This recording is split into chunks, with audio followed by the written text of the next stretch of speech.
bawah tu kita akan bincang bab 6. Bab 6 cahaya dan optik. Jadi mungkin cikgu dengar, ui ini bab lama lah cikgu, tingkatan 4 ni. Yalah, cikgu ambil tingkatan 4 lah supaya peserta-peserta calon-calon yang masuk dalam join ni daripada belajar kan. Kamu dah belajar, itu tujuannya. Tapi bagi ada pelajar tingkatan 4 yang join, ada tingkatan 4 yang join, lagi bagus kan, daripada dapat satu ilmu baru hari ini. Tapi saya lebih fokus kepada tingkatan 5 sebab ni salah satu sembang santai untuk ulang kaji tajuk cahaya dan optik. Nampak macam besar cahaya dan optik nampak macam besar. Cikgu boleh habis ke sejam setengah? InsyaAllah kalau kita gunakan ada keberkatan masa, insyaAllah. Tapi bukan semua tajuk, bukan saya nak fokuskan kepada tajuk by tajuk seperti mana yang kita buat di sekolah kan. Jadi kalau kita tengok bab cahaya dan optik ni, kita tengok tang dia punya standard. Ni standard kandungan. Standard kandungan dia, dia ada 6. Sebab kita menggunakan KSSM kan, curriculum standard. Jadi cikgu sebut standard lah. Ni standard kandungan dia panggil SK. Kena tahu lah. So setiap pelajar fizik mesti kena kenal satu-satu standard dalam setiap bab. Dalam setiap bab. Standard dalam bab 6 ni, bab cahaya dan optik ada 6. Yang kamu nak kena betul-betul kuasai. Betul-betul menguasai standard-standard ini. Baru kita ada standard. Nama. Jadi 6.1 ialah pembiasan cahaya. Refraction of light. 6.2 pantulan cahaya, pantulan dalam penuh, total internal reflection, pembentukan image oleh kanta, lens, image formed by lens, and then kemudian kanta nipis, thin lens, dan kemudian formula jaga. Kanta nipis ni dia formula kanta nipis, and then instrument, optical instrument, peralatan optik. Dan yang keenam adalah pembentukan image oleh cermin spera. Cermin spera ni dia melibatkan yang cekung dengan cembung. Jadi ada 6 standard yang kita nak sentuh malam ni kalau sempat. Macam mana cikgu nak sentuh semua? Ini yang cikgu kata dalam iklan cikgu yang kita hantar tu, cikgu ada tulis kat bawah tu, XD. XD method. Apa tu XD method? XD method. Mungkin cikgu-cikgu di sekolah kamu dia ada method dia, dia panggil teaching method lah.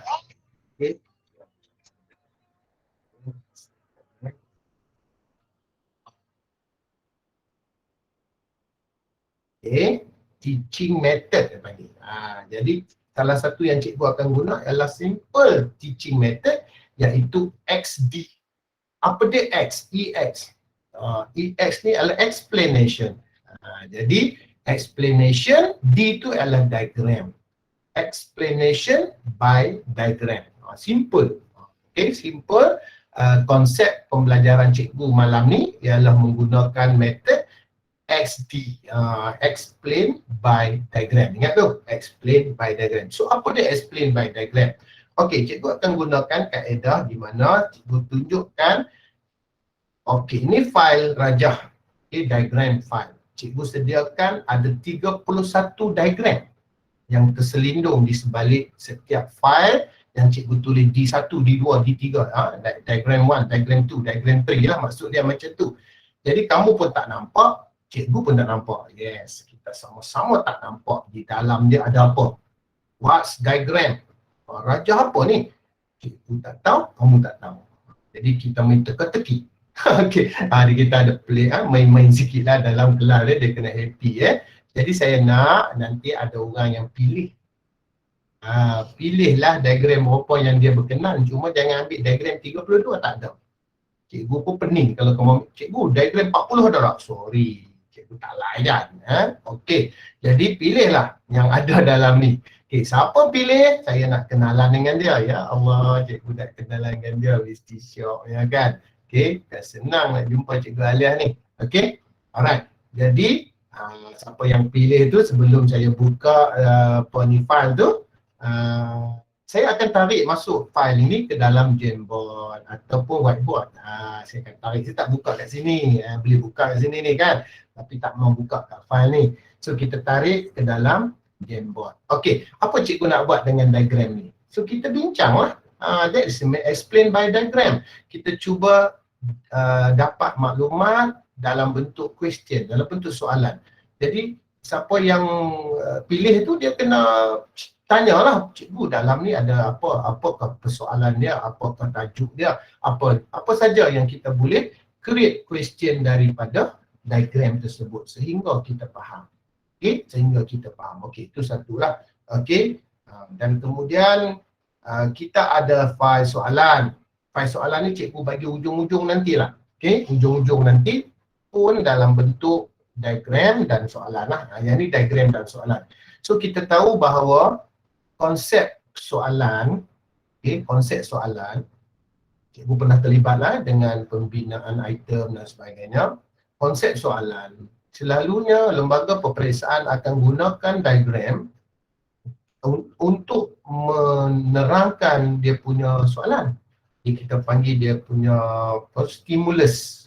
Istilah dia stimulus, rangsangan kepada soalan untuk kita faham soalan. Jadi cikgu fikir-fikir mengapa teknik belajar tak gunakan diagram untuk kita memahami konsep fizik. Jadi cikgu cuba satu kaedah metod, hanya satu diagram kita boleh create macam-macam soalan daripada rajah tersebut. Cikgu ada jugalah belajar pembinaan item. Kata lembaga peperiksaan, satu soalan minimum boleh create 4 soalan. Satu rajah aja boleh tanya 4 soalan. Itu minimum, sebab lebih boleh. Lagi kita nak tengok kemahiran kamu tanya soalan berdasarkan diagram yang kamu pilih sendiri. Okey, so soalan ni kita akan buat di ujung-ujung waktu nantilah. So dia adalah sedikit PBD kan, pentafsiran bilik darjah. Okey, alright, jadi cikgu nak mula dah ni. Okey, cikgu nak mula dah. Jadi siapa yang nak pilih tu, saya buka je, cikgu buka Jamboard. Okey, dekat Jamboard cikgu ni, satu benda yang cikgu boleh guna ialah pen lah. Pen okey. Ni nama cikgu. Kadang-kadang cikgu pakai mouse tulis. Tak berapa comel lah maafkan cikgu. Tulisan tak berapa comel. Okey, ni semua tahulah, whiteboard mesti boleh tulis. Cikgu nak pakai color merah. Alright. Cikgu akan conteng. Lepas tu kalau cikgu nak clear frame, boleh clear frame. Kalau cikgu nak mau clear, cikgu boleh buka muka surat 2. Muka surat 1, muka surat 2. Boleh buka. Okey. Dan cikgu boleh padam. Dan kemudian cikgu akan ambil soalan. Cikgu juga akan guna macam ni sticky note. Untuk type jawapan ke, soalan ke. Kamu boleh tengok dekat Jamboard tu. Okey. Kemudian cikgu boleh ambil daripada file cikgu tadi. Okey, menggunakan kita gunakan ni upload. Okey, upload file daripada file tu. Gambar tu ini gambar juga akan upload kat sini lah. Okey.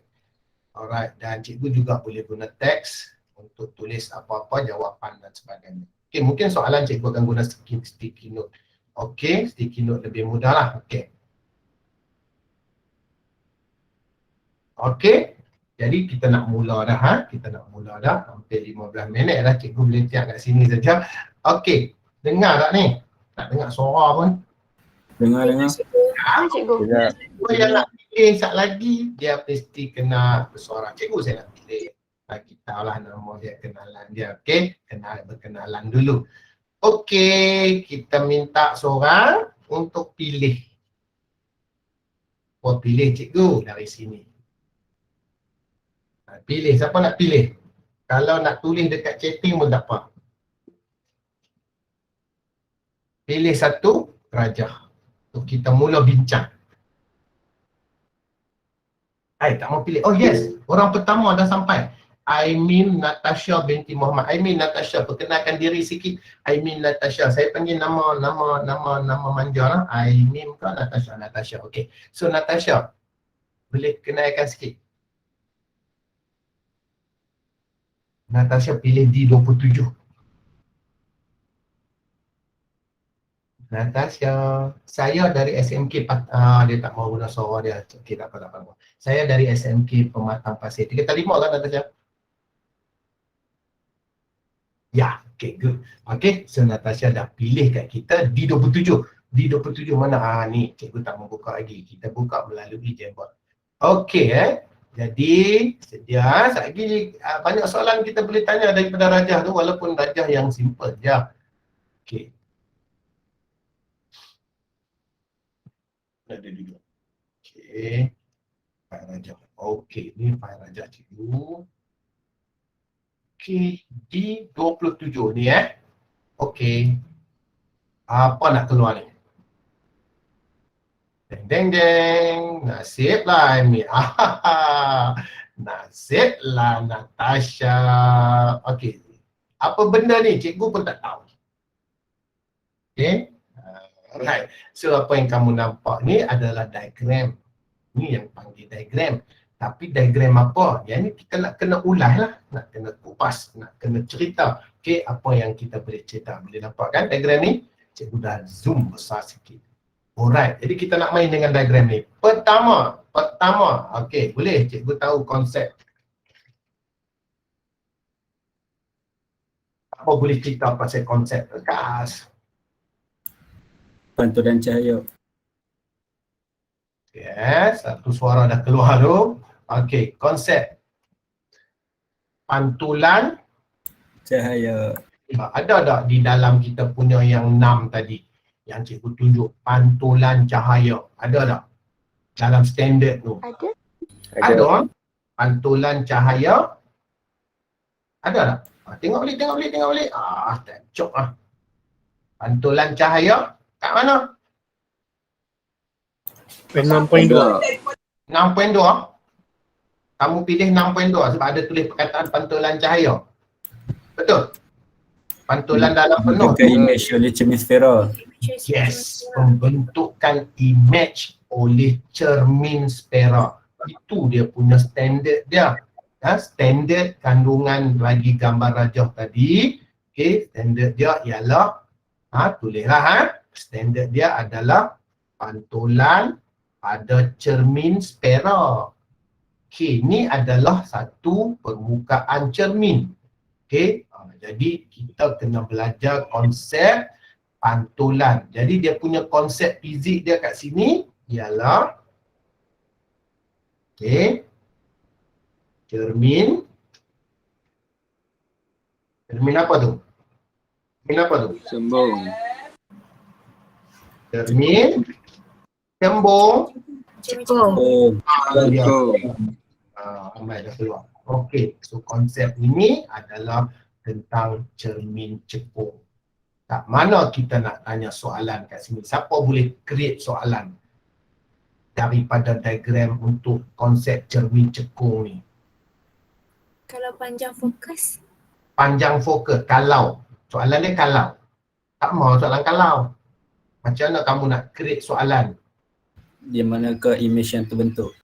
Di mana image terbentuk? Tak ada image kerana tak ada objek. Simple cikgu jawab. Okey, dalam diagram ni tak ada image kerana tak ada objek. Okey, so kena letak objek dululah.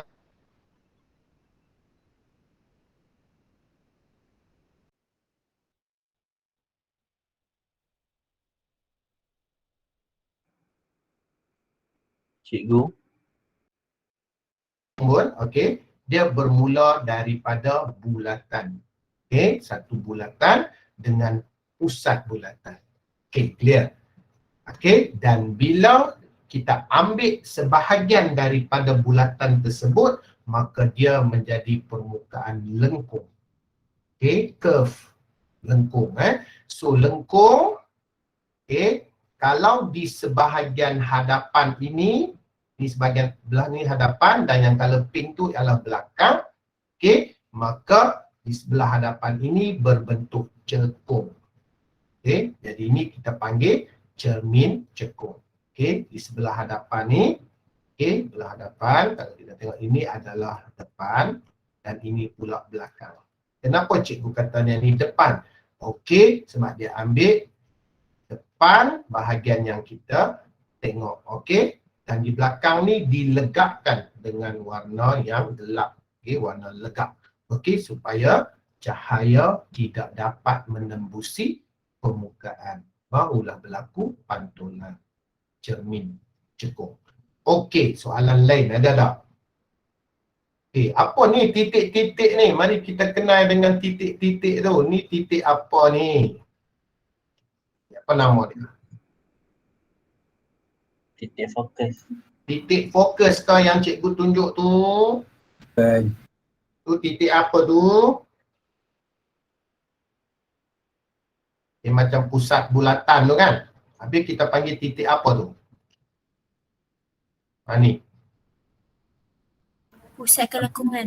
Pusat kelengkungan. Correct. Tepat sekali. So kita nama dia adalah pusat kelengkungan. So tulis sikit. Pusat kelengkungan. Oleh dia bersilap. Kelengkungan. Nama dia berasal daripada bulatan. Dia pakai simbol C, pusat bulatan. So itu dah. So, kita boleh tarik tak kat sini. C adalah pusat kelengkungan. So boleh tulis juga label. Okey, ni pula titik apa ni? F. Titik fokus. Titik fokus. Okey. So kita juga boleh kenal dia sebagai titik fokus. Cikgu tulislah senang. Tak pakai je. Tulis pakai tu pakai lambat. Okey, titik fokus. Okey, fokus. Tulisan cikgu memang tak comel lah. Okey, itu titik fokus F. Titik fokus ini berada di tengah-tengah jejari bulatan. Okey, dan ini jejari bulatan. Ini jejari bulatan.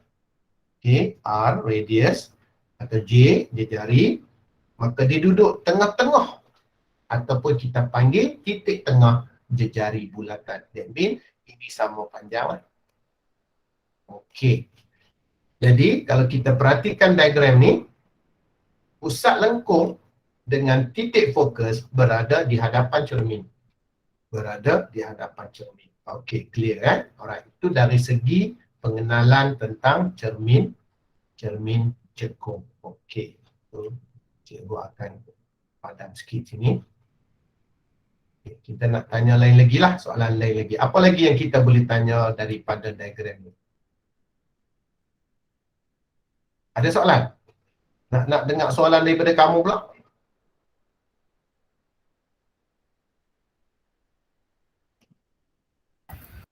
Ada? Tak ada soalan? Boleh faham tak? Senang dia faham. Okey? Okey. Selain daripada apa yang kita tengok dalam gambar raja ni, dia berbentuk cekung dan dia ada satu, alamak, garisan pun tak betul. Dia ada satu garisan yang tengah-tengah ni okey, yang tengah-tengah ni garisan ni. Okey, apa nama garisan tu? Straight ni. Yang di atas dia ada C dengan ada F. Apa nama garisan tu? Tak dapat. Paksi utama. Paksi utama. Okey. So yang tak dapat tu dengar kawan-kawan kamu jawab. Okey. Yang kata titian sirat kau ada. Okey. Tempoi jawab. Okey. Iman titian sirat ada kat sini. Okey. Jadi paksi utama. Okey. Nah, cikgu nak tanya berkenaan dengan cahaya. Apabila sinar datang, sinar ini adalah sinar tuju.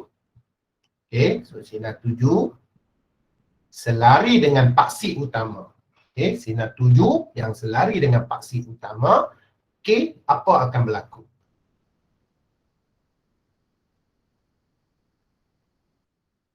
Apabila sinar terkena pada cermin cekung, apa akan berlaku kepada? Okey, so cermin adalah konsep pantulan. Jadi ke manakah arah dia nak dipantulkan? Ke titik fokus. ke titik fokus. Okey. So, jadi kita lukis sinar akan dipantulkan ke titik fokus ataupun melalui titik fokus. So, kalau ada dua sinar yang selari, bawah satu juga akan dipantulkan ke titik fokus. Okey, ini konsep pantulan pada cermin cekung. Okey, ini bagi kes di mana sinar-sinar yang selari akan dipantulkan ke titik fokus. Okey, ada soalan lain nak cerita pasal cermin cekung ni? Okey. Mungkin cikgu boleh ambil daripada nota sikit, daripada bahagian nota.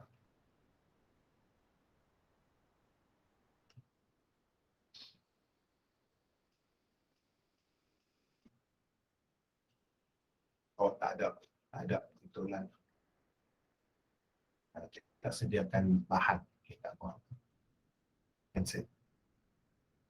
Okey. So ada soalan nak tanya. Yang kata tadi berkenaan dengan objek macam mana? Kalau kita letakkan objek, cikgu buka page yang lain. Okey. Ini adalah cermin cekung. Ini paksi utama. Ini adalah pusat lengkung. Ini adalah titik fokus. Okey. So peraturannya kalau kita letak suatu objek di hadapan cermin objek. Okey, macam mana kita nak mencari image? Okey, cadangan. Macam mana kita nak dapatkan image? Where the image? Di mana image? So mana-mana kaedah dia? Satu garisan ke cermin tu daripada apa? Bahagian atas objek tu. Kaedah apa? Atas objek. Kaedah? Tak berapa clear. Kaedah apa? Kamu belajar kaedah rajah sinar, betul? Betul. Yes, menggunakan kaedah melukis rajah sinar untuk menentukan di mana imej terbentuk bagi cermin cekung. Jadi macam mana nak lukis rajah sinar? Dia ada 3 peraturan. Okey, pertama dengan betul kita mulakan sinar daripada kepala objek selari dengan paksi utama. Ini dipanggil sinar 7 dan sinar 7 ini akan dipantulkan ke titik Titik fokus. Ini adalah peraturan pertama. Okey. Peraturan kedua, kita boleh ambil sinar dari kepala objek juga menuju pusat atau melalui titik fokus. So apa jadi kepada sinar ini dipantulkan? Peraturan kedua, ingat lagi? Selari dengan paksi utama. Okey, selesai. Where the image? Kat mana image terbentuk? Bersilang. Titik persilangan, intersection point between two ray, reflected ray. Okey, jadi kita lukis tang mana dia bersilang. Inilah image terbentuk. Kalau dia bermula dari kepala anak panah, dia bersilang di kepala anak panah juga. Image. So that is the image.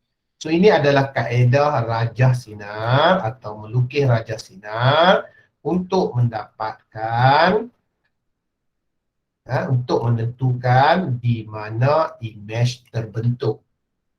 Kalau ada objek, mesti ada image. Okay, image yang terbentuk di hadapan. Jadi kita nak ditanya soalan, di mana image terbentuk? So jawapan kita, image terbentuk di hadapan cermin. Okay, the man in front the mirror. Okay, so satu soalan. Soalan yang kedua, okay, nyatakan ciri-ciri image. Okay, nyatakan ciri-ciri image. Okay, cuba. Satu. Siapa dapat? Songsang. Satu. Songsang. Nipple kecil. Okay. Dua. Kecil. Tiga. Ya. Ha? Tak clear. Tiga apa? Ya, tak. Nyata. Nyata. Nyata. Okey. So kita ada 3 ciri bagi image yang dibentuk kat sini. Okey. Iaitu pertama, jika kamu tengok dia terbalik ke bawah, anak panah terbalik ke bawah, so the answer is songsang, inverted image. Songsang.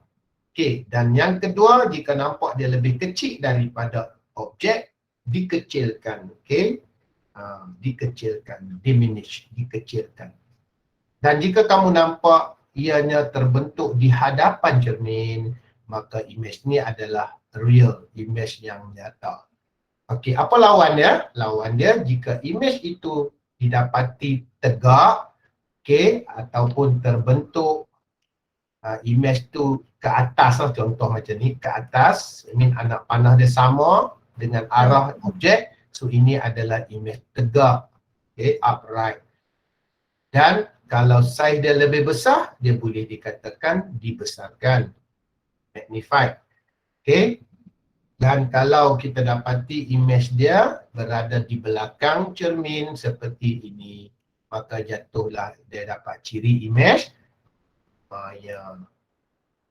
Okey, maya tulisan cikgu.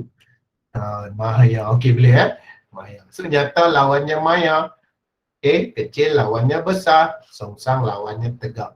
Okey, itu adalah sebahagian sedikit. Cikgu tak mau ulas panjang-panjang lah sebab banyak lagi rajah kita nak bincangkan. Okey, setakat ini daripada pilihan Natasha tadi, dia dapat pilih satu diagram yang kita sebut sebagai pembentukan image oleh cermin spera. Okey, cermin spera. Okey, salah satu cermin spera ialah cermin cekung. Okey, yang berasal daripada bulatan yang sebahagiannya telah dikeratkan dan di bahagian belakangnya disalut dengan lapisan perak, okey, covered by the silver surface, so dia akan jadi legap dan dia jadi permukaan pemantul. So dia memantulkan cahaya dan boleh menghasilkan image. Okey, itu saja untuk yang pertama. Okey, so ada soalan lagi. Jadi kita nak minta seorang lagi pilih another diagram. Nombor berapa? Siapa nak pilih pula? Okay. Cikgu clear frame ni. Sambil tu kamu buat nota tentang gambar raja tadi. Okey. T1, wow, ini peminat satu Okey, kita kenalan sikit dengan Muhammad, siapa dulu ni? Saya ambil Muhammad Musharraf Akbar Khan bin Muhammad Yazid. Boleh bersuara? Siapa itu orangnya? Nama ini yang panjang sangat ni. Kita panggil nama manja sikit boleh tak? Nama manja Pak Akbar Akbar Khan. Wah, sedap. Siapa panggil apa? Muhammad Musharraf. Kawan-kawan panggil apa? Mus. Oh, kemas. Alright. Okay, Mus. Mus dari sekolah mana? SMKA Al-Masyur Lelaki. Al-Masyur Lelaki. Alright. So Al-Masyur Lelaki dia terima Ya. Okay, so Al-Masyur Lelaki dia pilih D1. Dia nak kena orang ni. Okay, dia ambil nombor hak pertama. Okay, mari kita pergi dekat Jamboard kita balik. Okay, cikgu pun ketak kan ni. Apa apa dia nak main ni? Mana Jamboard cikgu? Sekejap. Okay. Mencari nombor. Okay. So cikgu akan cari nombor 1. Jom nak atas ni Okay. Jaga. Kita nak open je. Masya Allah, jumpa yang ni lagi. Okay. So gambar-gambar ni sebenarnya raja-raja ni cikgu ambil daripada soalan daripada soalan SPM tahun-tahun lepas, daripada soalan-soalan apa ni yang cikgu ada lah, koleksi soalan cikgu ada. Okey, Mus, bolehkah nak bantu cikgu jadi cikgu Ustaz? Nak ajak ni. Okey, pertama cikgu nak tanya. Okey, sedia kamu boleh rujuklah buku apa yang kamu nak. Okey, Oh, sorry. Apa keluar ni pula? Okey, cikgu nak tanya melalui sticky note pertama sekali, konsep. Okey, apakah konsep fizik dalam gambar rajah yang dipilih oleh Mus? Pembentukan image oleh Kantor. Kantor, yes. Good. Pembentukan image oleh Kantor. So, satu dapatlah. Okey. Okey, soalan cikgu yang kedua. Okey. So, nama jenis kantor tu? Kantor cekung. Cekung. Kantor. Kantor cekung. Okey, dah dapat jawapan. Kantor. Cekung. Very good. Tadi cermin cekung. Okey. Ni sekarang ni kantor cekung. Wow. Dua cekung ni, dia pilih ni. Okey. Ni nama dia adalah kantor cekung. Konsep fizik cikgu ambil yang mudah lah. Ringkas dia kantor. Okey, kantor. Okey So, gambar rajah ini menunjukkan kantor cekung yang dui cekung. Bila dui cekung, dua-dua belah ada permukaan cekung dan dua-dua belah ada titik fokus dan dua kali titik fokus. So, ini dilabelkan sebagai objek. Okey, objek. Okey So, apa yang diberi gambaran dalam ini ada berkenaan dengan kantor cekung. Jadi, gambar rajah ini nak jelaskan kepada kita, nak minta kita lukis apa tu? Lukis apa ni? Lukis apa? Minta kita lukis apa untuk diagram ni? Lukis gambar rajah. Gambar rajah, sambung. Sinar. Diagram. Sinar. Ada sinar. Okey. Jadi gambar rajah sinar untuk pembentukan image. Jadi gambar rajah sinar ni adalah kaedah untuk mendapatkan di mana image. Apabila diletakkan satu objek di hadapan ataupun di sebelah kiri kantor. So kantor ni apa perbezaan dia dengan cermin? Siapa boleh cerita? Dia opposite. Perbezaan dengan cermin. Cermin Kalau cekung macam cermin cekung, dia image di depan cermin. Dia terbentuk di depan cermin. Kalau kantor pula, image dia terbentuk di belakang cermin. terbentuk di belakang cermin. Kalau kan cermin cekung di hadapan. So orang macam kenal lah Alia kan tu. Ini saya. Okey. Alia ni student saya. Okey, tak apa Alia. Okey, macam ni Alia. Okay, yang lain adalah cadangan. Apa beza antara cermin cekung dengan cermin cembung? Sorry. Cermin cekung dengan kantor cekung. What is the difference? Yang Alia cerita tu dah satu different lah berkenaan dengan pembentukan image. Yang lain, ada nak bagi idea tak? Ada satu soalan apakah perbezaan antara lukis?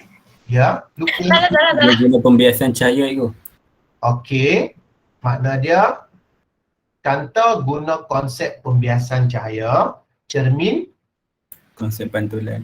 yes, that is sangat-sangat berbeza. It's a total different, ataupun total different konsep yang berbeza. Di mana cermin melibatkan pantulan cahaya dan kantor melibatkan pembiasan cahaya. Pembiasan dengan pantulan, dua fenomena gelombang, dua fenomena cahaya yang berbeza. Apa beza antara pantulan dengan pembiasan? Beza dia ialah pembiasan cahaya boleh masuk dalam medium. Dalam kantor. Cahaya boleh masuk tetapi cahaya akan dibiaskan, dipesongkan. Manakala cermin, cahaya tak dapat masuk ke dalam cermin kerana telah dilegapkan, maka cermin cahaya akan dipantulkan. Pantulan dia patah balik, dia reflected back. Jadi konsep dia sangat berbeza. Di sini kita nak belajar konsep melukis gambar rajah sinar. Jadi kepada melukis gambar rajah sinar bagi rajah yang dipilih oleh saudara Mus kita. Dari Al-Masyur. Mus boleh lukis tak Mus? Nanti lukis tak? Siapa yang nak bagi cadangan pertama apa kita nak lukis? Nak mula macam mana? Sebab kamu dah tahu kan ada 3 peraturan melukis gambar Raja Sinar untuk kanta cekung. Sinar cahaya yang selari dengan garis. Lepas tu dia terbias dalam medium. Lagi. Biar ke mana? Lepas tu dia terbias dalam medium. Lepas tu ada dia terbias dalam medium tapi dia punya akan ada titik-titik putus yang melalui dekat titik fokus. Melalui titik fokus. Titik-titik putus sebab apa? Sekali putus dia pantul dekat titik fokus. Okey, maksud siapa ni? Alia kan ni? Yang suara ni? Okey. Okey, maksud cikgu guna pen merah. Maksud dia mula dari kepala objek Selari. sampai dekat tengah. So tengah ni dia ada garisan kanta. Ni dia panggil garisan kanta. Sampai dekat garisan kanta. So kena buat anak panah sebab dia sinar sinar 7. Okey, sampai kat sini dia terbias. Okey, peraturan dia terbias ke mana? Keluar. Keluar Dia- ke mana? Kat atas. Ke atas. Cuk, naik ke atas. Okey Ya, Naik Betul ni? Naik. Confirm? Confirm. Thank you. Lepas tu dekat Tarik ke bawah. tarik bawah titik-titik putus. Titik putus. Sambung kepada focus point dia. Okey, betul? Setuju? Okey, ini peraturan pertama melukis gambar Raja Sinar untuk kanta cekung. Di mana konsep kanta cekung ialah pembiasan secara mencapah. Okey, diverging. Okey, diverging lens dia panggil kanta pencapah. Ini dia mencapah. Okey, so apa makna garisan putus-putus kat belakang ni? Garisan putus-putus ni adalah garisan maya, bukan sinar sebab itu kita buat garisan putus-putus. Okey, jadi garisan ini bermula dari titik fokus. Kenapa? Sebab sinar yang datang ni adalah sinar 7 yang selari dengan paksi utama. Okey, so belum dapat image. Okey, siapa nak bagi cadangan? The second rule, apa dah peraturan yang kedua? Come on, respon. Orang lain pula. Mu sendiri macam mana? Liliana Mastura mencapah keluar. Okey, betul lah. Okey, satu lagi. Siapa nak bantu? Garis yang melalui titik pusat. Melalui pusat Pusat. melalui pusat. Okey, ni dipanggil pusat kanta. Okey, dia pakai simbol O lah, optical, okey, center. Okey. Jadi sinar ni nak pergi ke mana? Terbias. Terbias? Terbias. Ha, Dia terbias? straight je. dia lebih straight. Dia tak terbias. Okey, dia masuk terus secara direct. Okey, bernampak dia terkangkang kat sini, okey. Dia tak bersilang. Okey, so di mana image kita? Tak bersilangan. Dekat persilangan di bawah, di belakang ni ni point titik intersection point dia. Maka di situ kita lukis image. Cikgu lukis image yang juga garisan putus-putus. Boleh? Image dia kecil je, I. Okay, so now kamu dah dapat lukis satu gambar Raja Sinar, di mana gambar Raja Sinar untuk kanta cekung ini adalah nak menentukan di mana image terbentuk. Okay, apabila suatu objek diletakkan di sebelah kiri kanta, image terbentuk juga di sebelah yang sama, image terbentuk di sebelah kiri kanta. Okay, so kita dah dapat where the image form. Image terbentuk kat mana? Di sebelah yang sama dengan objek. Okay, bagi kanta jangan sebut di depan atau di belakang. Okay, sebab dia tak ada depan dengan belakang dia ada kiri dan kanan. Kiri kanan. Dia tak macam cermin. Cermin dia ada depan cermin, belakang cermin. Okay, sebut image terbentuk di mana? Belah kiri. Di sebelah yang Kiri. sama dengan objek atau di sebelah kiri kanta. Okey, jadi soalan yang seterusnya, soalan yang seterusnya nyatakan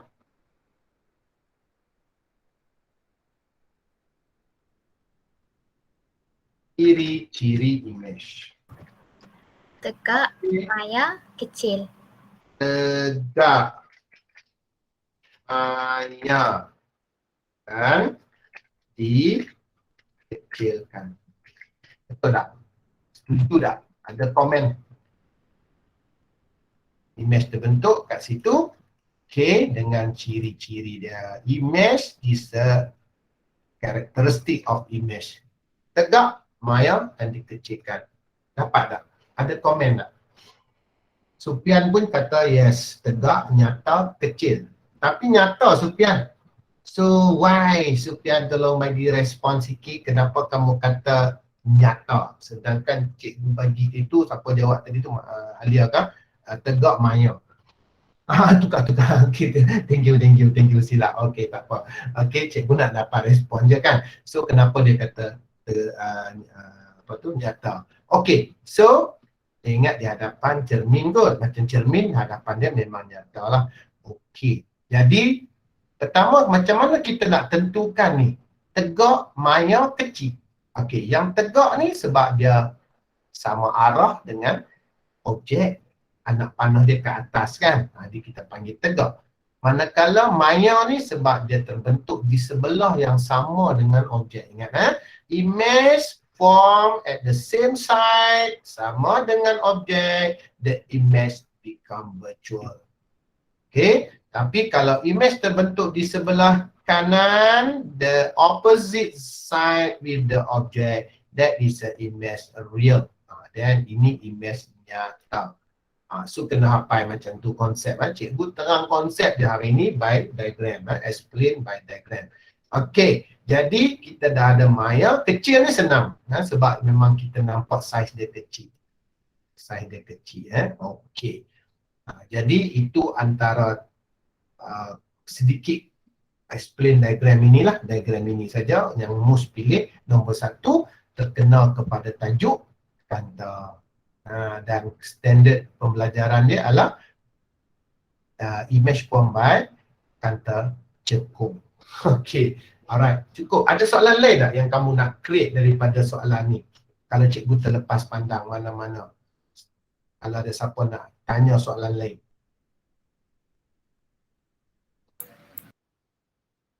Tak ada. Tak ada kan? Ada ke tak ada? Any question tentang diagram ini? Tidak. Tak ada nak? Tak ada nak? Okey. So kalau tak ada, sekarang ni kita ada 145 orang yang join dan yang live streaming tu saya tak pastilah yang tu kita tak dapat. Okey, Natasha pun kata tak ada, jadi saya accept itu. Jadi kita balik kepada nanti cikgu clear frame. So jangan lupa kamu buat nota cikgu padamlah tu. Okey. Balik kepada kita punya. Okey, siapa nak pilih pula? Pilih pula.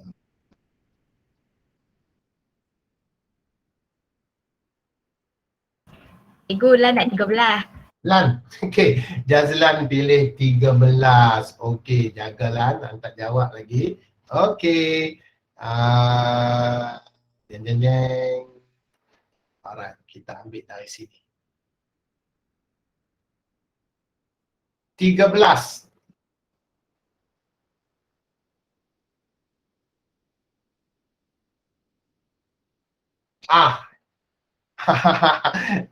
Lan pilih cukup bahayanya Lan. Okey.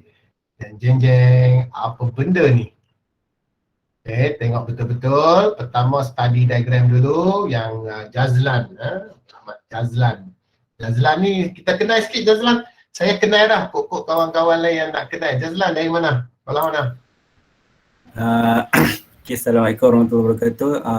Saya Muhammad Jazlan Muhammad Jafri dari Sekolah Mengenai Sains Pulau Batas. Okay. Alright, 3 terima lah. Okay. 3 terima. Okay, so pada pelajar-pelajar ni adalah student saya juga. Okay. Saya harap pelajar-pelajar ni kena bersuara juga. Jangan student saya ada bersuara ni. Okay. Alright, jadi Jazlan pilih daripada diagram ini. Okey, apa yang kita nampak di sini? Mata. Ini gambar mata, mata pemerhati. Ini gambar blok kaca. Jadi mata tu tengok dari atas lah. Okey, dia view dia dari atas. Okey, kemudian di bawah blok kaca tu kita letak duit siling. Duit siling ambil duit siling sekupang tu letak bawah blok kaca. Okey, kemudian dia tengok daripada atas, so dia perhatikan dan dia letakkan satu jarum.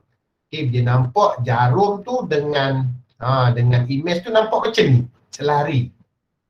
Okey, dia nampak macam kalau ada siapa biasa tengok yang ni kan, dia di makmal ke mana kan, dia akan nampak kita gerakkan pin ni kita gerakkan atas turun, mata kita tengok sehingga kita nampak di antara image duit siling ni dengan jarum tu segaris. Nampak segaris macam ni lah. Okey, kat situlah kita tanda dan kita ukur kedalaman. Okey, kedalaman H1, height pun boleh lah, ketinggian. Okey, daripada atas, daripada permukaan atas. Okey, nak bagi faham diagram dulu Okey, dan apa yang kita lihat ni, cikgu tanya H1 tu apa, dan kita jangan lupa ukur juga H besar. H besar ni apa? Okey pertama yang Jazlan pilih ni, konsep. Siapa nak jawab? Apakah konsep fizik diagram tadi? Pembiasan cahaya. Pembiasan cahaya. Itulah. Ini adalah konsep pembiasan cahaya. Okey, alright. Satu lagi cikgu nak tanya. Dalam konsep pembiasan cahaya, apa yang kita nampak ni adalah konsep apa? Indeks biasan. Yang kita nampak ni indeks biasan. Okey. Indeks biasan Setuju? Cikgu tak setuju. Jawapan lain. Konsep pembiasan cahaya betul, tapi dalam konsep pembiasan cahaya ni untuk diagram ni saja, nak fokus diagram ni saja adalah konsep apa?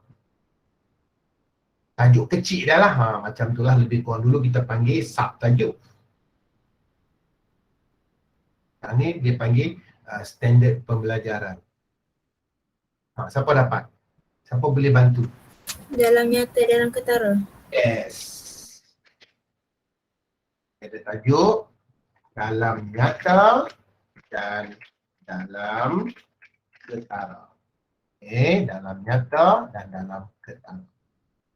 Okay, so inilah yang kita nak study, yang Jazlan pilih ni. Semua sini. Dalam nyata dan dalam ketara. Okey, apa dia dalam nyata? Siapa dapat ulas? Apakah dalam nyata? Kedalaman sebenar objek. That's the real depth. Kedalaman sebenar. Kedalaman sebenar. Di mana kedudukan kedalaman sebenar? H besar 1.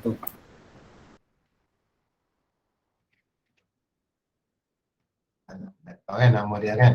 Istilah dia. Okey, dalam nyata. Dalam nyata. Okey, kat mana kedudukan dia tadi? H besar. H besar. Okey, labelkan. Itu dipanggil dalam nyata. Real depth. Okey. Dan apakah pula dalam ketara? H kecil. H kecil. H kecil. Iaitu kedalaman yang kita nampak disebabkan oleh pembiasan. Disebabkan oleh pembiasan cahaya daripada objek masuk ke dalam mata kita.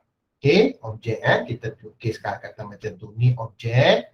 Okey, bila sampai dekat permukaan ni dia akan biaskan. Okey, pembiasan berlaku, cahaya daripada duit siling tu dia terbias macam tu. Okey.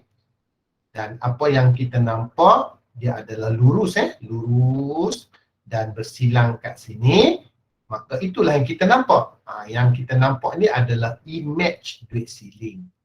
Image duit siling dan yang dia punya objek dia yang bawah tu lah, yang bawah kaca tu, yang kita nampak adalah image duit siling disebabkan oleh pembiasan cahaya. Okey, jadi kedalaman image tu dipanggil dalam ketara.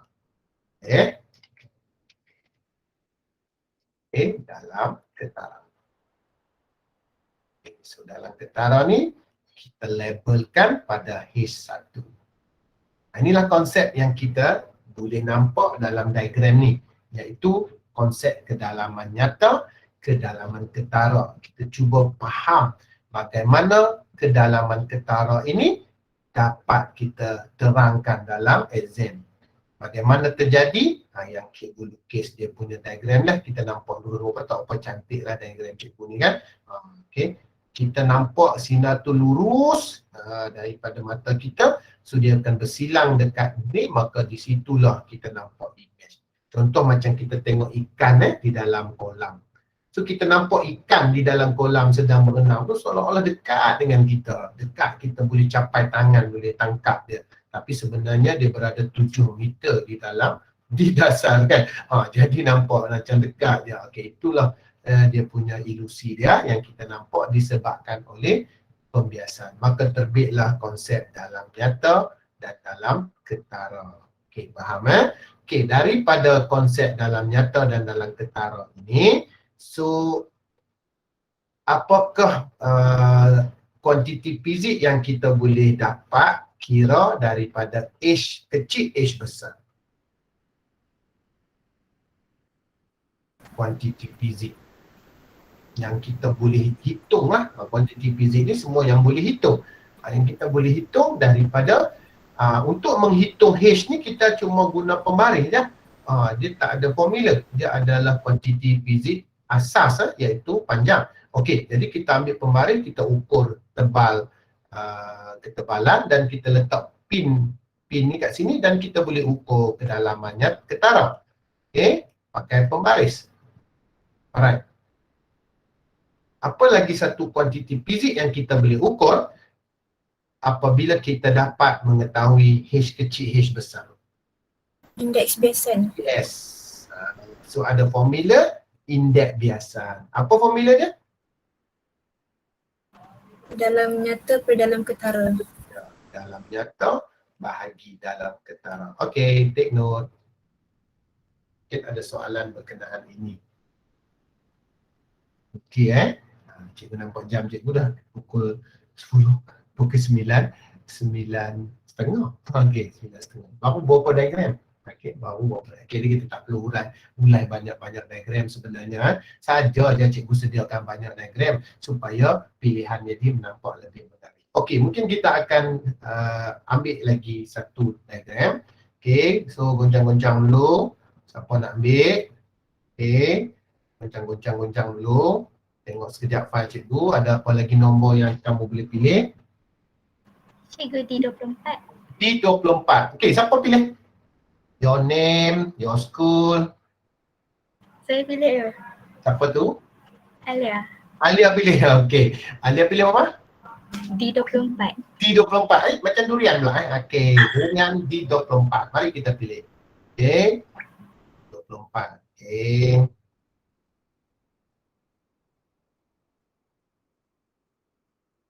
Mana dia D24? Alia. Okay, ni. Suspend Okay, suspend. Alah, sama macam tadi lah dia. Okey. Dah terbincang dah. Tapi ni soalan okey Tapi cuma kita dah bincang dah tentang kanta cekung. Jadi tak perlu cikgu ulang panjang-panjang. Just kita nak tengok apa yang kita boleh dapat daripada diagram ni. Kanta cekung dah ulas dah. Okey, mungkin ni soalan yang berbeza kerana objek diletakkan pada jarak yang lebih jauh daripada gambar rajah tadi kan. Okey, iaitu jarak objek 2 kali panjang fokus. Okey, so kat sini kita dapat objek diletak di sebelah kiri. Okey, macam mana kita nak cari image? Kita lukis gambar rajah sinar. Okey, cikgu terus lukislah gambar rajah sinar tu. Okey, mungkin kamu juga boleh lukis menggunakan peraturan pertama. Alamak. Okey, so sinar ini akan dicapai melalui titik fokus dia. Dan yang kedua, melalui pusat, tidak akan dibiaskan, sama macam kita bincang tadi. Okey, kita masih jumpa image di situ. Kita masih jumpa image di sini. Okey, apa kesimpulan yang kita boleh buat? Bila kita jumpa image, masih di situ. Walaupun gambar rajah yang pertama tadi, gambar rajah yang dipilih yang tadi, objek letak di sini. In between 2F dengan F. Sekarang ni kita tarik ke belakang sikit kepada titik 2F, tapi image masih jumpa di sini. Apa kesimpulan yang kita boleh buat?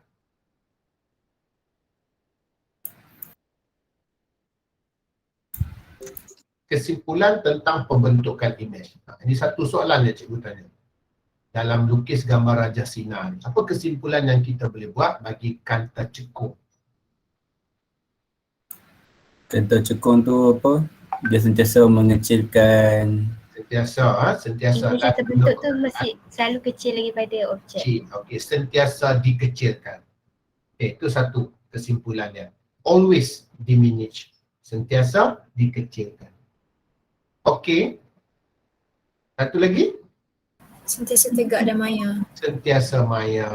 Okey, sentiasa di sebelah yang sama dengan objek. Okey, jadi kesimpulan daripada pembentukan image bagi kanta cekung disebabkan oleh konsep pencapahan cahaya, maka image sentiasa maya, image sentiasa tegak dan image sentiasa dikecilkan.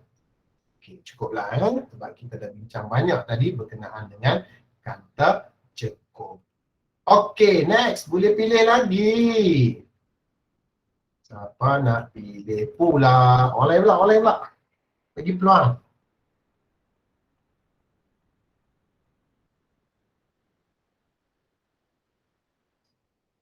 D6. Aimin Natasha. Aimin Natasha sekali lagi ni. Orang yang sama juga. Tak apalah. D6 tadi. Tadi D6. D6 Okey. D6.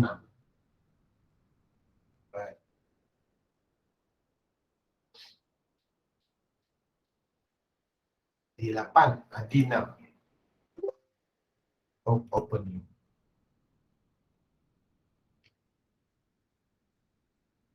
Ya, hebat Aimin pilih. Apa benda ni? Okey. Menarik kan ni? Okey, cikgu jumpa juga gambar rajah ni.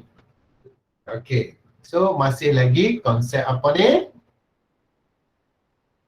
Kau nak jawab? Aimin jawab, Aimin. Konsep apa ni? Saya bergerak. Dia pilih, dia kena jawab. Konsep apa?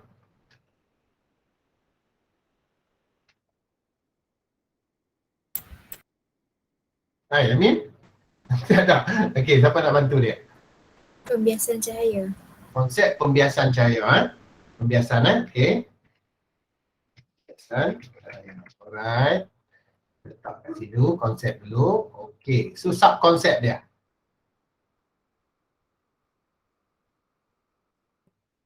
Apakah standard pembelajaran dia? Pembiasan cahaya ni standard kandungan, SK, SP dia.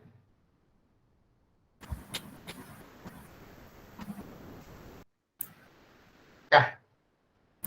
Formula kanta nipis. Kanta nipis. Pembentuk kanta nipis di bawah tajuk kanta lah tu kan. Kan? Kanta nipis ni maksud dia kita pergi kepada kanta cembung. Sebab apa tu? Dia tulis kat situ kanta cembung. Nah ni, gambar dia kanta cembung. Okey. Kanta cembung. Tadi kanta cekung, kanta cembung. Okey, so kata kita nak study diagram. Okey, ini cahaya, sumber cahaya. So bila terkena kanta, berlaku pembiasan dan terbentuk image di atas skrin. Terbentuk image di atas skrin. So image yang boleh terbentuk di atas skrin, kita sebut image apa?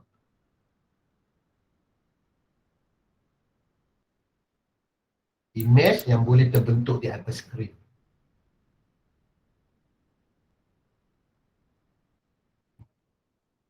Image?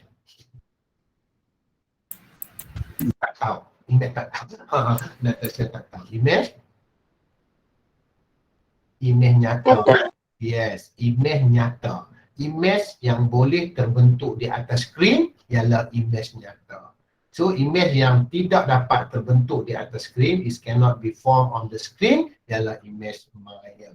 Okay, so imej nyata. So objek berada di sebelah kiri, imej berada di sebelah kanan. Okey, di dalam gambar rajah ni dia membentuk dua jarak. Apa nama jarak dua ni? U apa dia?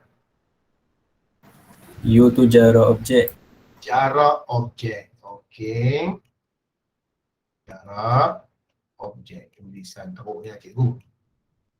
Okey.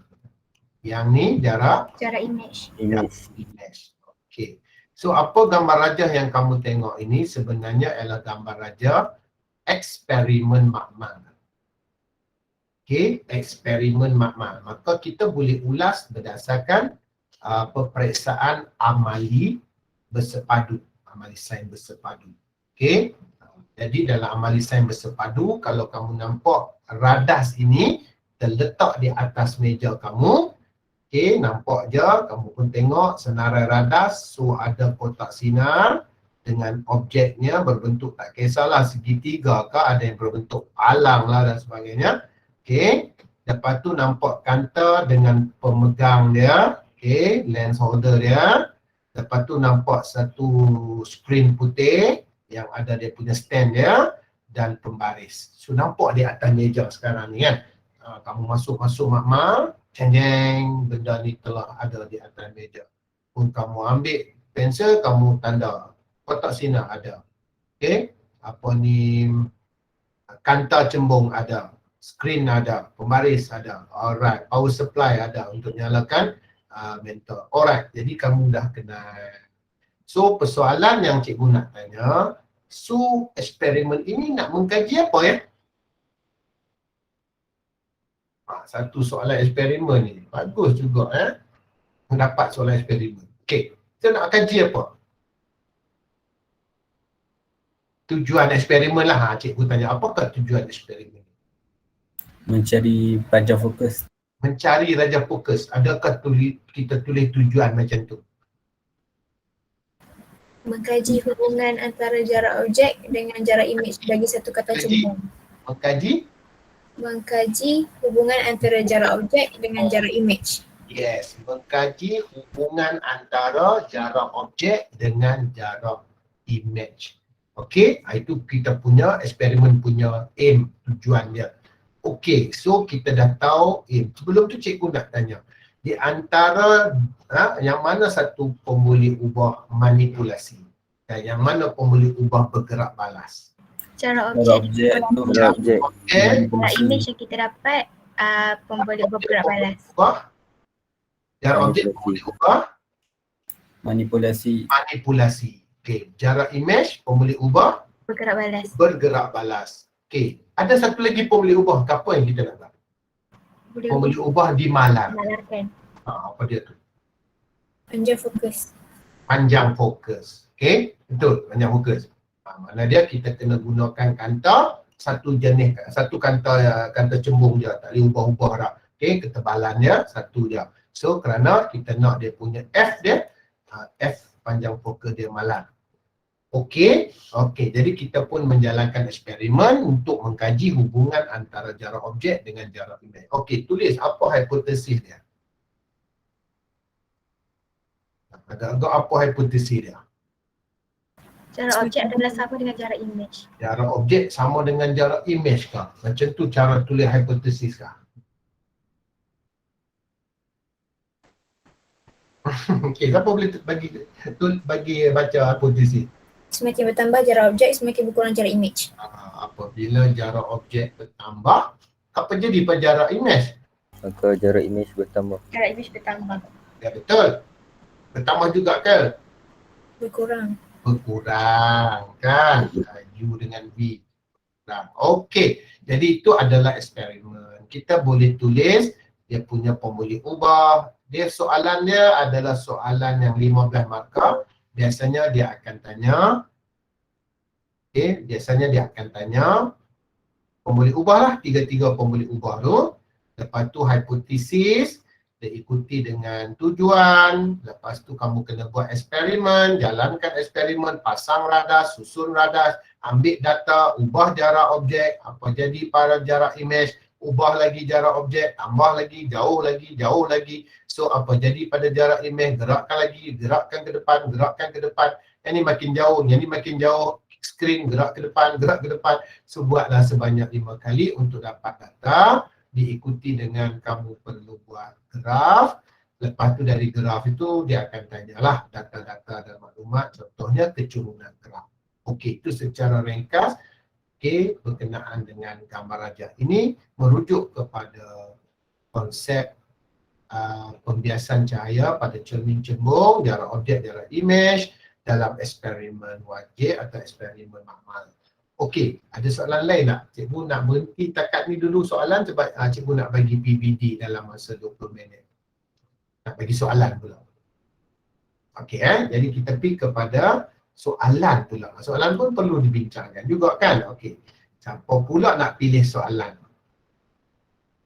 Nak cikgu buka file soalan okey. So kita ada S1, jangan pilih jawapan, pilih soalan dia. S1, S2, S3, S4. Okey, siapa nak pilih S pula? Jangan takutlah, siapa pilih S bukan dia nak kena jawab. S3. S3. Okey, siapa tu? Siapa tu pilih S3? Boleh suara sikit nama. Nama saya Nazri. Nazri Nazri dia sekolah mana? SMK Teluk Bahang. Teluk Bahang. Okey, good. Jauh ni orang Penang Okey. Alright, orang Penang duduk seberang Teluk Bahang sana nun S3. Oh, bukan pilih kat sini, sorry. Kena pilih kat Jamboard. Okey. Cikgu pilih dekat Jamboard S3. Baik, mana dia ni D lagi. Apalah cikgu. Cikgu punya soalan lain.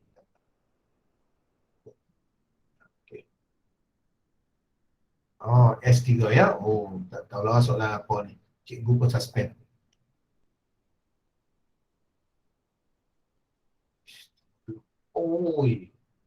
Aduh, soalan bahaya ni. Jeng, kita besarkan sikit bagi nampak jelas. Tak tepi tu. Mari kita bincang ya. Okey, bagus ni soalan ni. Okey. Boleh baca tak? Boleh baca tak? Okey, cikgu baca Boleh? Boleh baca, clear Okey. So rajah 2 menunjukkan seorang juruteknik menggunakan lampu pembesar. Lampu pembesar untuk membantunya membaiki sebuah papan litar. Ni elektronik engineer ni, okey. Lampu pembesar itu menggunakan sebuah kanta untuk membesarkan imej litar itu. Okey, dapat So, magnifying lamp. Soalan mudah ni. Agak-agak dah boleh sedia untuk jawab ni. Jeng. 1. Namakan jenis kanta yang digunakan. Nampak tak? Soalan bagi diagram dan kita faham diagram. Tang mana kita nak faham diagram? Tang mana kita nak faham diagram? Jeng. Okey, siapa boleh tahu konsep fizik apa? Untuk soalan ni. Siapa boleh bantu? Baca soalan dia, tengok diagram, dia kena tahu konsep fizik apa ni. Nampak imej besar. Pembiasan cahaya. Pembiasan cahaya, dia punya standard kandungan, standard pembelajaran. Pembentukan imej. Pembentukan imej oleh Kanta. Kanta cembung. Dia tak tanya lagi cembung ke tak kan? Nama jenis kanta di bawah. Okey, jadi kanta. Jadi kita tengok sebuah kanta dia tulis kat situ.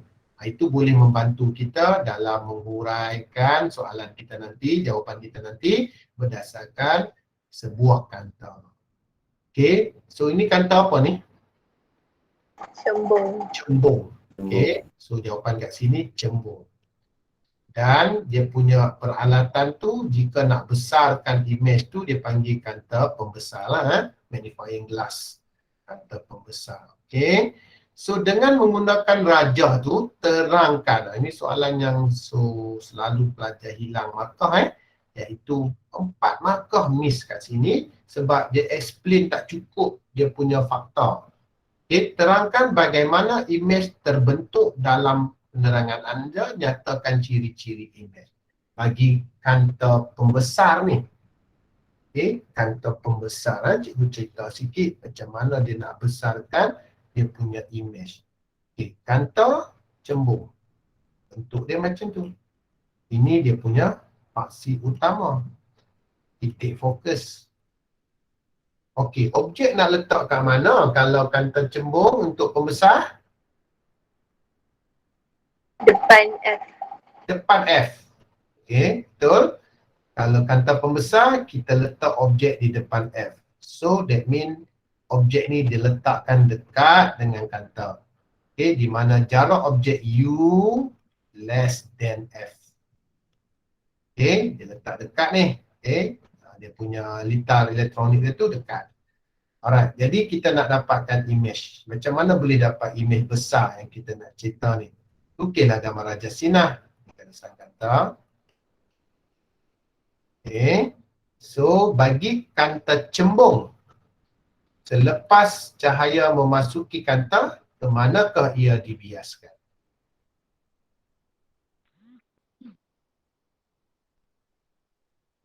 Adakah ia mencapah atau menumpu?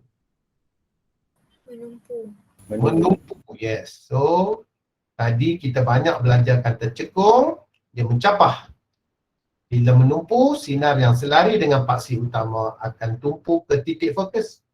Okey, satu lagi sinar melalui pusat kanta. So, apa berlaku? Dia tidak akan bersilang di bawah ni. So, di mana dia bersilang?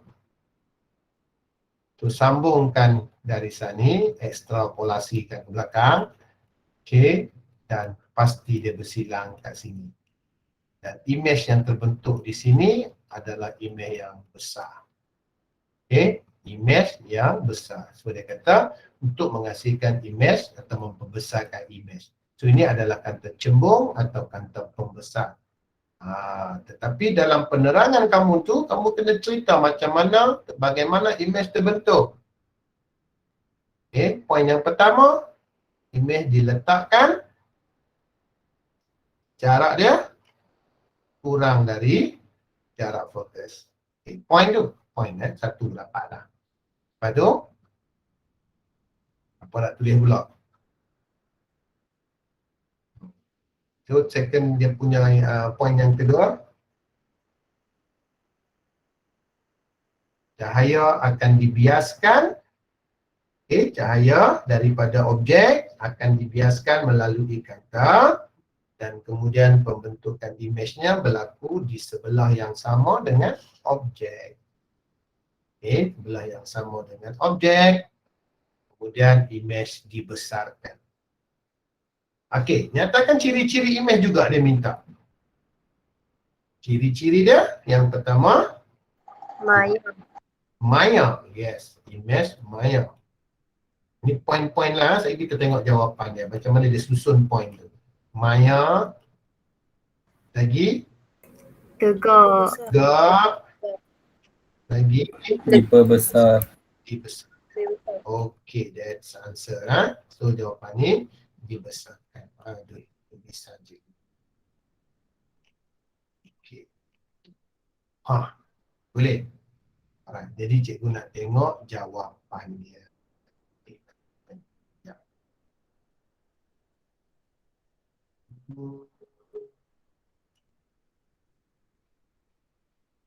Jawapan untuk soalan 3 kan? 3.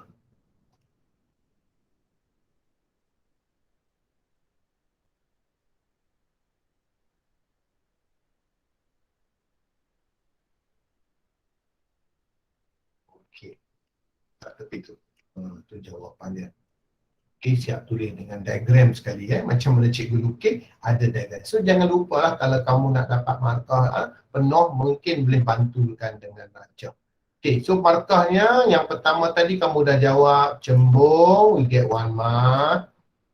Yang kedua, poin 1 cikgu dah bagi tahu dah U mesti lebih kecil dari F.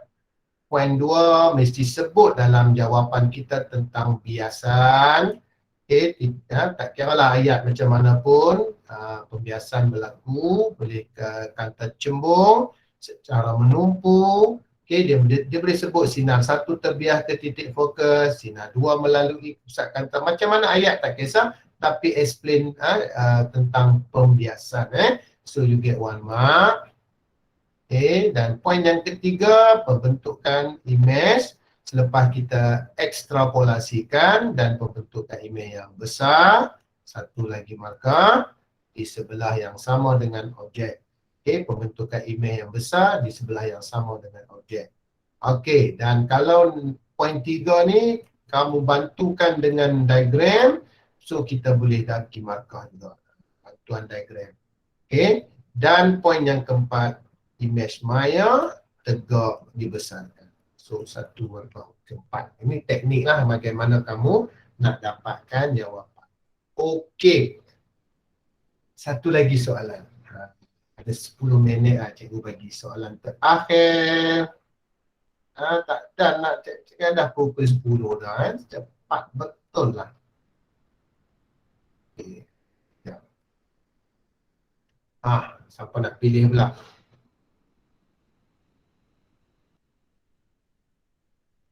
Cepat. Jadi S3 Birah.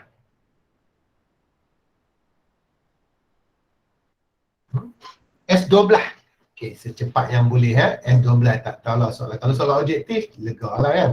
Lega. Okey. Alright, cikgu padam dulu. Alright. Kita ambil S12 Okey, S12. Okey. Santai-santai je ni. S12. Apalah nak keluar soalan tahun 2021. Puh. Soalan objektif. Cantik dia pilih. Sebab masa kita pun tak mencukup eloklah kita bincang soalan yang mudah. Okey, tapi kita kena huraikan diagram. Tengok lembaga peperiksaan ni SPM 2013 saja cikgu tunjuk tak dia punya tahun tu. Okey, tahun 2013 soalan nombor 8 dia bertanya tentang siapa pilih tadi tak? Mastura. Okay, Mastura, tengok titik Mastura. Raja menunjukkan. Okey, inilah yang cikgu kata kita jangan abaikan raja sebab tu cikgu nak pelajar-pelajar cikgu mesti boleh terangkan, explain, understanding about the diagram. Jangan apa. Kadang-kadang pelajar ni diagram pun dia malas nak tengok lah. Dia kira nak tengok jawapan dia. Memang satu nak pilih lah. Dia tak study betul-betul diagram. Jadi cikgu ajak malam ni seluruh pelajar Pulau Pinang yang mengikuti program cikgu malam ni. So jangan abaikan diagram. Baca diagram menunjukkan satu sinar cahaya merambat daripada udara ke dalam air. Tengok sinar cahaya diberikan merambat dari udara ke dalam air. Okey, konsep fizik.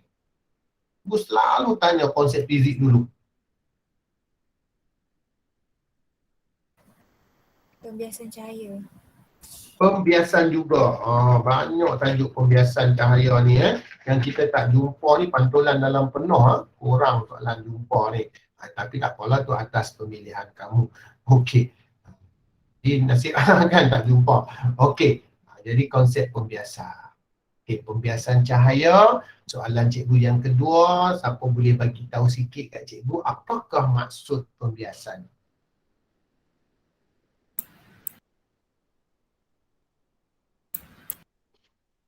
Apa maksud pembiasan?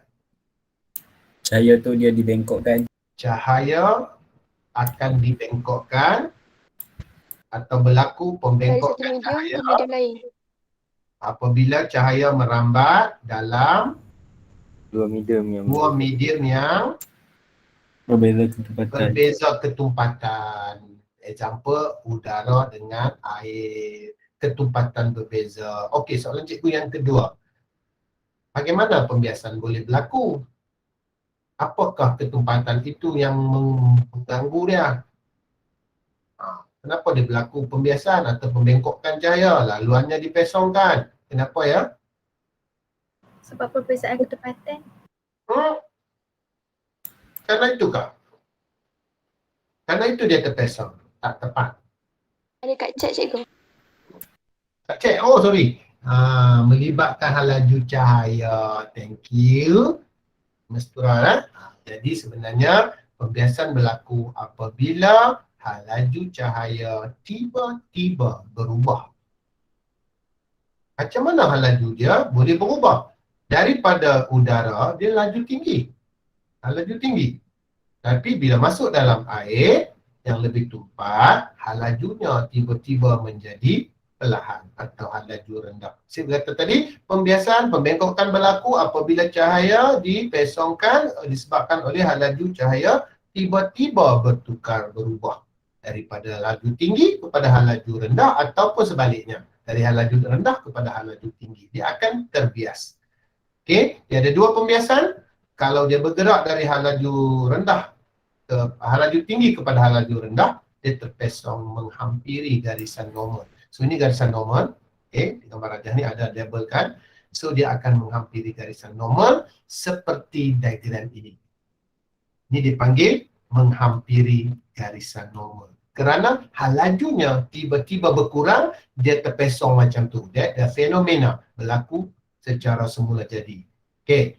Tapi sebaliknya, kalau dia bergerak daripada air ini, okey, dia nak keluar ke udara dari medium tumpat, lajunya tiba-tiba menjadi semakin bertambah laju, maka dia akan dibiaskan menjauhi normal. Ini konsep pembiasan sedikit sebelum cikgu tutup dengan jawapan dia. Okey. Alright, menjauhi normal.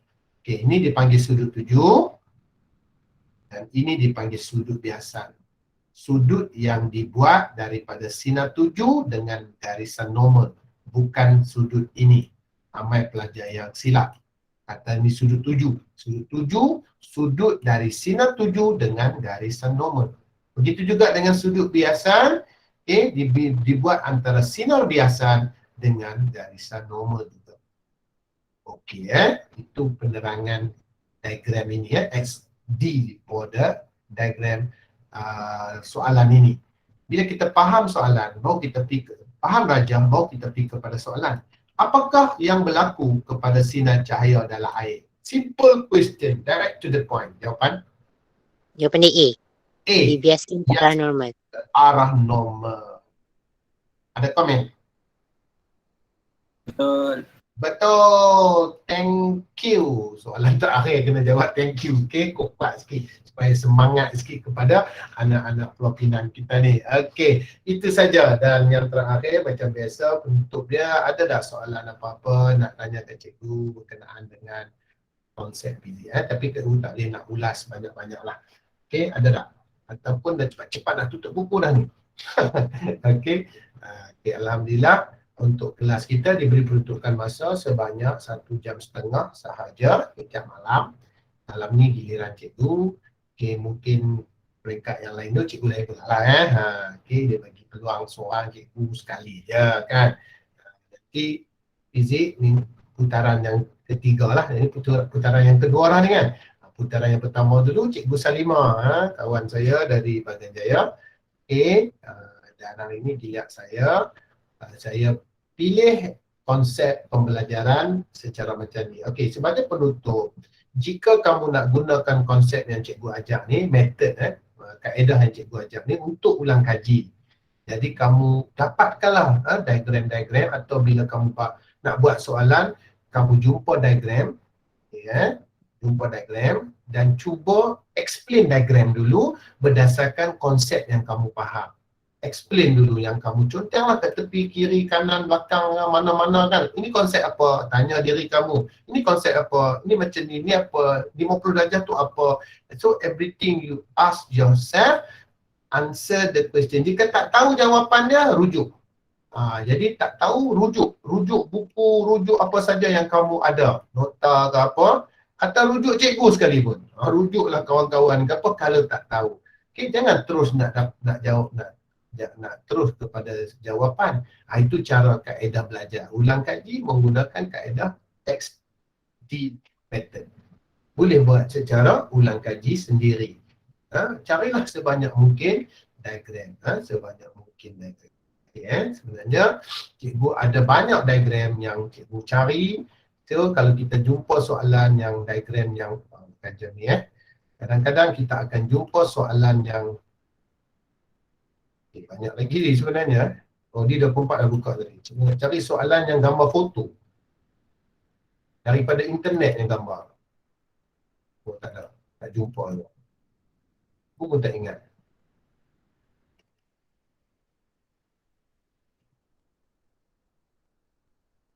Duduk dalam mana? Macam ni. For example, gambar macam ni. Ni gambar cermin. Cermin pandang sisi, side mirror. So, ini antara gambar rajah yang boleh dikeluar dalam exam. So, kita kena tanya konsep fizik apa ni? Sebab kita nampak lori yang besar bagak macam tu duduk dalam cermin yang kecil. Okey. So, antara gambar foto, ni satu lagi, diamond. Diamond. Nampak? Diagram ini juga boleh dikeluarkan dalam soalan SPM. Ini eksperimen. Ni salah satu diagram yang juga boleh dikeluarkan dalam exam.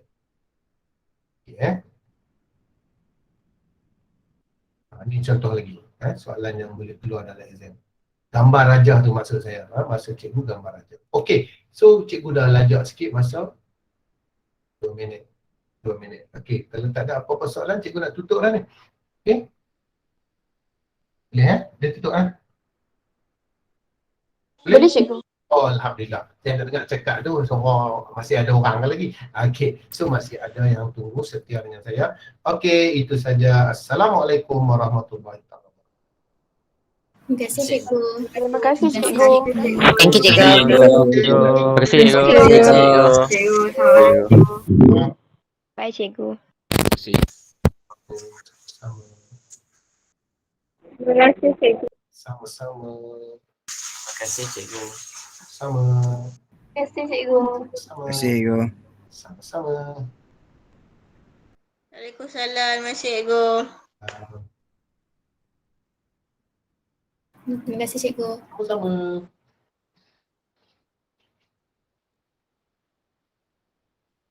Cikgu. Sama.